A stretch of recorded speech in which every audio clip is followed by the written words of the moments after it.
সাবেক প্রধানমন্ত্রী শেখ হাসিনা একজন মুখ কাটা ঠোঁট কাটা মহিলা ছিলেন, রমণী ছিলেন। হুটহাট করে ঠুসঠাস করে তিনি অনেক কথা বলে ফেলতেন। এগুলো অপ্রিয়, কোনো কোনো ক্ষেত্রে অশ্রাব্য, কোনো কোনো ক্ষেত্রে অবমাননাকর, বাট বেশিরভাগ ক্ষেত্রে নিরেট সত্য। তো তিনি একবার বলে ফেলেছিলেন যে বাংলাদেশকে নিয়ে পশ্চিমারা চক্রান্ত করছে।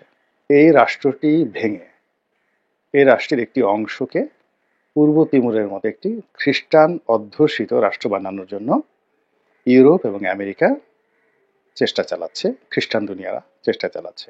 আর আমাদের ডক্টর মোহাম্মদ ইউনূস, তিনিও শান্তিতে নোবেল পুরস্কার পেয়েছেন। এবং কপালের কি সুন্দর লিখন দেখুন, সেই পূর্ব তিমুরে যিনি আছেন তিনি সেখানে রাষ্ট্রপ্রধান। আর এখন আমাদের দেশে ডক্টর মোহাম্মদ ইউনূস শান্তিতে নোবেল পুরস্কার পেয়ে তিনিও সরকার প্রধান। রাষ্ট্রপ্রধান একজন আছেন বটে, বাট এখন তিনি ধরে নেওয়া হয় যে সরকার এবং রাষ্ট্র দুটিরই সকল ক্ষমতার তিনি প্রতিভূ। আর এই দুজনের মধ্যে ব্যক্তিগত বন্ধুত্ব আছে, পরিচয় আছে, বন্ধুত্ব আছে। তারা নোবেল পুরস্কার পেয়েছে, একই পরিবারের লোক। পূর্ব তিমুরের যে রাষ্ট্রপতি আছেন, আগামী দিনে যদি ডক্টর মোহাম্মদ ইউনূসকে তাদের দেশে নিমন্ত্রণ করে নেন, তাদের দেশের সম্মানিত নাগরিকত্ব প্রদান করেন, তাদের দেশের কোনো বিশ্ববিদ্যালয়ের আচার্য হিসাবে মনোনীত করেন, এটা অস্বাভাবিক কিছু না। এটা হতে পারে ব্যক্তিগত বন্ধুত্ব হয়। তো সেই ব্যক্তিগত বন্ধুত্বের কারণেই মূলত আমাদের এই বিজয় দিবসে তাকে আনা হয়েছে। এটা নিয়ে আমাদের কোনো কথা ছিল না এবং কথা থাকারও কথা নয়। কিন্তু সমস্যা হয়ে গেছে যে সাবেক প্রধানমন্ত্রী শেখ হাসিনা একজন মুখ কাটা ঠোঁট কাটা মহিলা ছিলেন, রমণী ছিলেন। হুটহাট করে ঠুসঠাস করে তিনি অনেক কথা বলে ফেলতেন। এগুলো অপ্রিয়, কোনো কোনো ক্ষেত্রে অশ্রাব্য, কোনো কোনো ক্ষেত্রে অবমাননাকর, বাট বেশিরভাগ ক্ষেত্রে নিরেট সত্য। তো তিনি একবার বলে ফেলেছিলেন যে বাংলাদেশকে নিয়ে পশ্চিমারা চক্রান্ত করছে।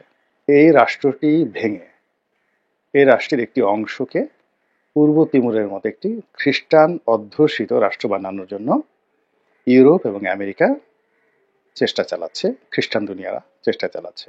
এবং তিনি স্পষ্টতই চট্টগ্রামের একটি অংশ, তারপর ভারতের একটি অংশ এবং মায়ানমারের একটি অংশকে একত্র করে তারপর সেখানে কিভাবে খ্রিস্টান রাজ্য প্রতিষ্ঠা করা যায় এই বিষয়ে যে বিদেশে তৎপরতা দীর্ঘদিন ধরে চলছে, রাষ্ট্র যেগুলোকে প্রচার করছে না, সেটা জুমল্যান্ড নামে যে রাষ্ট্র প্রতিষ্ঠা করার জন্য কিছু মানুষ, গেরিলারা দেশে দেশের বাইরে কি তৎপরতা চালাচ্ছে, এটি বান্দরবন, খাগড়াছড়ি, রাঙামাটি এই অঞ্চলগুলোতে, পার্বত্য এলাকাতে যে কোনো একটা অবধ শিশুকে জিজ্ঞেস করলে তারা বলে দিতে পারে। রচনা করা আছে, সংবিধান রচনা করা আছে, আর অনেক কিছু কাণ্ডকে, কর্মকাণ্ডকে তিনি উল্লেখ করে সাবেক প্রধানমন্ত্রী তিনি বলেছিলেন যে এরকম দেশের বিরুদ্ধে চক্রান্ত হচ্ছে। তিনি আরো বলেছিলেন যে বাংলাদেশে একটা দুর্ভিক্ষ আসবে, সেটা জুন জুলাই মাসে তিনি বলেছিলেন। আসলে এখানে দুর্ভিক্ষ তো এসেছেই, গণতন্ত্রের দুর্ভিক্ষ বা আরো অনেক কিছু। তো এই যে তার এই বক্তব্য, সেই বক্তব্যটা ইতিহাসে হারিয়ে গিয়েছে। আমরা সবাই মনে করেছি যে ওনার তো ঠোঁটকাটা মানুষ, কখন কাকে কি বলে ফেলেন। কিন্তু যখন দেখা গেল যে এই জুলাই আগস্ট বিপ্লবের পর আমাদের প্রথম বিজয় দিবসে দুনিয়ার অন্য কোনো মানুষকে বাদ দিয়ে ডক্টর মোহাম্মদ ইউনূস তিনি পূর্ব তিমুরের প্রেসিডেন্টকে আনলেন। তিনি ইচ্ছে করলে বারাক ওবামাকে আনতে পারতেন, হিলারি ক্লিন্টনকে আনতে পারতেন, এমনকি তিনি জো বাইডেনকে আনতে পারতেন। তিনি যখন সেই পূর্ব তিমুরের প্রেসিডেন্টকে বাংলাদেশে আনলেন, তখন আমরা এমনি সন্দেহপ্রবণ মানুষ, আমাদের দেশে দুর্মুখের সংখ্যা খুব বেশি, যে স্বৈরশাসক শেখ হাসিনা, তার সেই কথা, যদি আমরা শেখ হাসিনাকে পছন্দ করি না, আওয়ামী লীগের রেজিমকে পছন্দ করি না, ছাত্রলীগকে পছন্দ করি না, তাদের দুঃশাসনটা স্মরণ করতে চাই না, কিন্তু যেহেতু ডক্টর মোহাম্মদ ইউনূসকে একটা খোঁটা দেওয়া দরকার, একটু চাপের মধ্যে রাখা দরকার, এই জন্য খুঁজে খুঁজে আমরা সেই শেখ হাসিনার বক্তব্য বের করেছি এবং বলার চেষ্টা করছি, দেখো দেখো দেখো, হ্যাঁ বিপ্লব করেছিলে বা যে রাস্তায় আত্মাহুতি দিয়েছিলে, এই জন্যে 16ই ডিসেম্বর তারিখে একেবারে দুনিয়ার অন্য কোনো মানুষ বাদ দিয়ে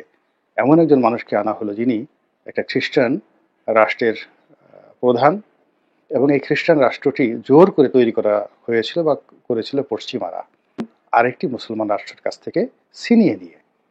তো সেই ক্ষেত্রে বাংলাদেশের শতকরা 90% মুসলিম রাষ্ট্র, মানে মুসলিম সম্প্রদায় অধ্যুষিত রাষ্ট্র, তো তাদেরকে বঞ্চিত করে যদি পশ্চিমারা এরকম একটা চক্রান্ত চালায়, তখন আমাদের যারা ইসলামপন্থী, আলেম রয়েছেন, ওলামা রয়েছেন। আমি আজকে এটা বলতে চাচ্ছিলাম না, কিন্তু এটা প্রচুর কথাবার্তা হচ্ছে।